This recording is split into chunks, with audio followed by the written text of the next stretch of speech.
నమస్కారం. ఈరోజు మనం రామాయణంలోని అత్యంత స్ఫూర్తిదాయకమైన ఘట్టాలలో ఒకటైన హనుమంతుని సముద్రలంఘనం గురించి మాట్లాడుకుందాం. ఇది కేవలం ఒక సాహసయాత్ర కాదు, ఒక మహావీరుడు తనను తాను ఎలా కనుగొన్నాడో చెప్పే ఒక అద్భుతమైన గాథ. అయితే ఆలోచించి చూస్తే ఒక ఆసక్తికరమైన ప్రశ్న వస్తుంది. అపారమైన శక్తి సామర్థ్యాలున్న ఒక యోధుడు తన బలాన్ని తానే ఎలా మర్చిపోగలడు? ఈ ప్రశ్నకు సమాధానం మనకు హనుమంతుని ప్రయాణంలోనే దొరుకుతుంది. స్వీయ సందేహం నుంచి స్వీయ ఆవిష్కరణ వైపు సాగిన ఆయన ప్రయాణంలో. సరే, ఈ అద్భుతమైన కథను మనమొక 6 భాగాలుగా చూద్దాం. తన శక్తిని తానే మరచిన హనుమంతుడితో మొదలుపెట్టి ఆయన ఎలా మేల్కొన్నాడు, ఆ ప్రయాణం వెనుక ఉన్న అసలైన అర్థమేంటి అనే అంతవరకు వివరంగా తెలుసుకుందాం. కథ ఇక్కడ మొదలవుతుంది. సీతమ్మను వెతకడానికి బయల్దేరిన వానర సైన్యం కళ్ల ముందున్న ఆ అపారమైన సముద్రాన్ని చూసి ఆగిపోయింది. దాన్ని ఎలా దాటాలో తెలియక అందరూ నిస్సహాయ స్థితిలో ఉండిపోయారు. వానరులందరూ ఏం చెయ్యాలో పాలుపోక తలలు పట్టుకుని కూర్చుంటే మన హనుమంతుడు మాత్రం ఒక్కడే దూరంగా మౌనంగా కూర్చున్నాడు. ఎందుకు? అసలు కారణమేంటంటే ఆయన చిన్నప్పుడు ఒక శాపానికి గురయ్యాడు. ఆయన అల్లరిని అదుపు చేయడానికి ఆయన శక్తి అత్యవసరమైనప్పుడు మాత్రమే గుర్తుకురావాలని ఋషులు దాన్ని బంధించారన్నమాట. అందుకే ఆ సమయంలో తనలో ఎంత శక్తి ఉందో తనకే తెలియదు. సరిగ్గా ఆ సమయంలో ఆ గుంపులోనే ఉన్న వృద్ధుడు, మహాజ్ఞాని అయిన జాంబవంతుడి కళ్ళు హనుమంతుడి మీద పడ్డాయి.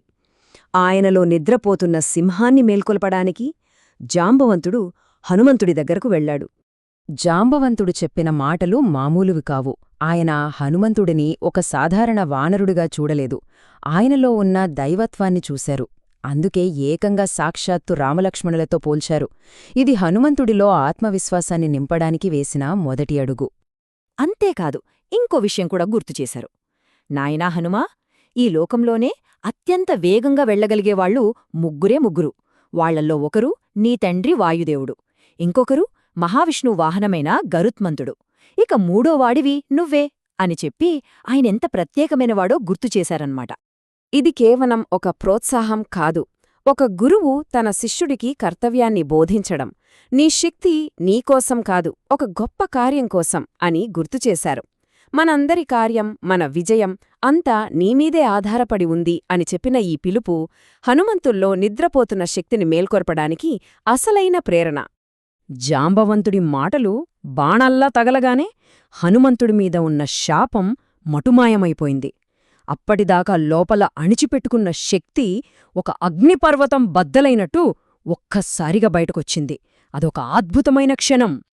ఒక్కసారి చూడండి, జాంబవంతుడి మాటలకు ముందు తరువాత హనుమంతుడిలో వచ్చిన మార్పు ఎంత గొప్పదో. ఎక్కడో నిరాశతో కూర్చున్న ఒక వానరుడు ఇప్పుడు ఈ మొత్తం కార్యాన్ని తన భుజాలపై మోయడానికి సిద్ధమైన ఒక మహావీరుడిగా మారిపోయాడు. ఇక తన శక్తిని తిరిగి పొందిన హనుమంతుడు చేసిన గర్జనలు వింటే మనకే గూస్బంప్సొస్తాయి.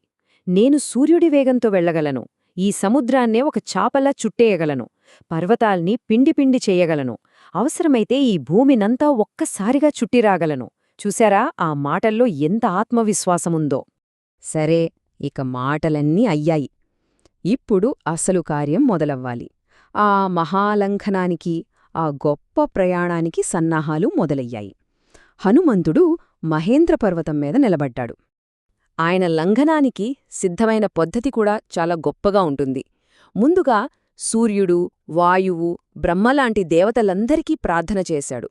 తర్వాత తన శరీరాన్ని ఒక కొండంత పెంచాడు.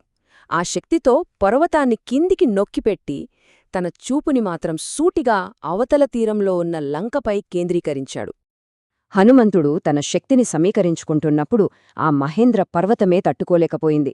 అది గజగజ వణికిపోయింది. దాని గుహల్లో ఉన్న జంతువులు భయంతో అరిచాయి. ఇంకా చెప్పాలంటే పాములు నివసించే పుట్టల్లోంచి అవి భయంతో కాటువేస్తే వాటి విషాగ్నికి అక్కడున్న రాళ్లు కూడా మండిపోయాయట. ఇక ఆ క్షణం రానే వచ్చింది. హనుమంతుడిలో మేల్కొన్న శక్తికి అసలైన రూపం, ఆ చారిత్రాత్మక ప్రయాణం మొదలైంది. ఇక్కడ ఆయన ఏమన్నాడో చూడండి. నేను శ్రీరాముడి విల్లునుంచి వదిలిన బాణంలా వెళ్తాను, మధ్యలో ఎక్కడా ఆగను, నేరుగా లంకను చేరుతాను. ఇందులో ఆయన భక్తి ఎంత గొప్పదో అర్థమవుతుంది. తను కేవలం ఒక సాధనాన్ని మాత్రమే, అసలైన కర్త రాముడే అని ఆయన భావన. ఆయన ఎగిరిన వేగానికి ఆ పర్వతం మీదున్న చెట్లు వేళ్లతో సహా పెకిలించుకుని ఆయన వెంటే కొంత దూరం ప్రయాణించేట. ఆ దృశ్యం ఎలా ఉందంటే, ఎవరో బంధువు దూరప్రయాణానికి వెళ్తుంటే కుటుంబ సభ్యులు కొంత దూరం వచ్చి వీడ్కోలు పలికినట్టుగా ఉందట. ఇలా ప్రయాణిస్తుండగా ఆయన దీక్షకు మొదటి పరీక్ష ఎదురైంది. సముద్రుడు శ్రీరాముడి వంశం మీద ఉన్న గౌరవంతో తనలో దాగి ఉన్న మైనాక పర్వతాన్ని బయటకు పంపాడు, హనుమంతుడు కాసేపు విశ్రాంతి తీసుకుంటాడని. కాని హనుమంతుడేమన్నాడు? మీ ఆతిథ్యానికి చాలా ధన్యవాదాలు, కాని నేను బయల్దేరే ముందే ఒక ప్రతిజ్ఞ చేశాను, రామకార్యం పూర్తయ్యే వరకు విశ్రమించను అని చెప్పి కేవలం ఆ పర్వతాన్ని గౌరవంగా చేత్తో తాకి ముందుకు సాగిపోయాడు. ఆయన కర్తవ్యనిష్టకు ఇది ఒక గొప్ప ఉదాహరణ. ఇప్పటిదాకా మనం కథ విన్నాం, కాని ఈ ప్రయాణం వెనుక ఒక లోతైన ఆధ్యాత్మిక అర్థం కూడా దాగి ఉంది. ఇప్పుడు దాని గురించి మాట్లాడుకుందాం. వాల్మీకి మహర్షి ఈ ప్రయాణాన్ని వర్ణించడానికి ఒక ప్రత్యేకమైన పదం వాడారు. చారణచరితే పథి అంటే చారణులు అంటే దేవగాయకులు, ప్రయాణించే ఆకాశమార్గం అని ఒక అర్థం. కాని దీనికి ఇంకో లోతైన అర్థం కూడా ఉంది. అదేంటంటే వేదాలు మనకు చూపించిన పవిత్రమైన సాధనా మార్గం. అంటే ఇక్కడ మనం రెండు ప్రయాణాల్ని ఒకేసారి చూస్తున్నామన్నమాట. ఒకటి భౌతిక ప్రయాణం, అంటే హనుమంతుడు సముద్రాన్ని దాటి లంకలో ఉన్న సీతను వెతకడం. రెండోదు ఆధ్యాత్మిక ప్రయాణం. దీని ప్రకారం ఒక సాధకుడు హనుమంతుడిలాగా మాయా అనే ఈ సంసార సముద్రాన్ని దాటి ఈ శరీరమనే లంకలో దివ్యజ్ఞానం అనే సీతమ్మను కనుగొనడం. హనుమంతుడి ఈ అద్భుతమైన కథ మనందర్నీ ఆలోచింపజేసే ఒక ప్రశ్నను మిగిల్చింది. హనుమంతుడు సముద్రాన్ని దాటినట్టు మన జీవితంలో మన ఎదుగుదల కోసం మనం దాటాల్సిన ఆ అంతరంగ సముద్రం ఏది?